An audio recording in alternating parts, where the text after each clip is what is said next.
Welcome to my channel. Don't forget to subscribe and like my channel. Learn the basics at www.learnhowtointernetmarketing.com. If you want to build a website these days, then you have several free and paid options to choose from. So which option do you go with? To help make this decision, let's look at what others are doing to create their websites. Why reinvent the wheel if you don't have to?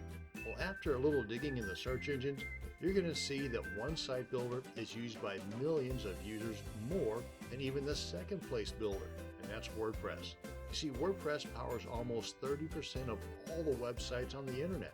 Other builders like Joomla, Drupal, Wix, and Squarespace, just to name a few, do not even come close to the popularity of WordPress. For example, WordPress holds roughly 60% market share of the website building platforms, and the number 2 slot is Joomla, then Drupal, and the remaining percentage is divided up amongst all the other site builders out there, and there are a lot of them. One thing to note with these huge numbers for WordPress to be your site builder is that when it comes to the actual building of the website, just how easy it is. A lot of these other site builders are just as easy as WordPress. You fill out some information, press a couple of buttons, and within a couple of minutes you have a functioning website. This is why there are fans of these other site builders like Squarespace and Wix. But two big items in my book that will quickly make me and many others not such a big fan of these other site builders, and that is flexibility and who owns the data. The data issue being the most important, well, for me anyway. For example, Wix even says in their own support section that since you are using their servers, the data on your site is theirs. And I quote, "Your Wix site and all its content is hosted exclusively on Wix's servers and cannot be transferred elsewhere," end quote. And when it comes to flexibility, well, WordPress is hands down the big winner in that department. If you want to change how your WordPress site looks, you can in a couple of mouse clicks by changing the theme. And there are thousands of available themes, both free and paid for. Plus, if you want to add extra whistles and bells to your WordPress site, well, there are tens of thousands of plugins or applications that with a couple of mouse clicks, you can install and activate that plugin. So I encourage you to do your own Googling and see for yourself why WordPress should be your website builder of choice, or just take my word for it. Either way, I'm confident that you will come to the same conclusion that millions of other WordPress site owners have come to. This is going to bring us to the end of this video on why you should choose WordPress as your website creation tool. Thanks for checking it out, and you have a great day.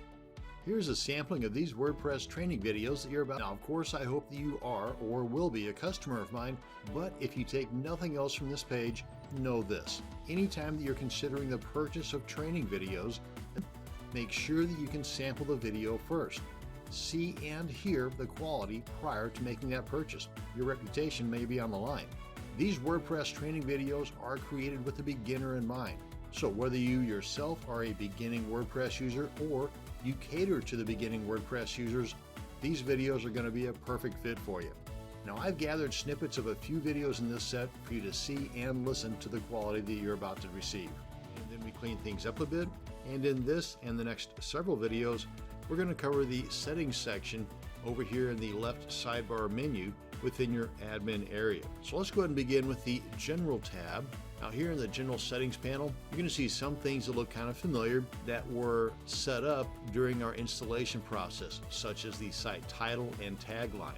I told you during those videos that we weren't going to mess with them then because there is another area within our WordPress site that we can adjust those, and here we are. Now these are not being chiseled. If you were to do a search on Google for WordPress, the first two results that pop up are wordpress.com and wordpress.org. Well, the first two after the advertisements anyway. So what's the difference between these two besides just them ending in .com for one and .org for the other?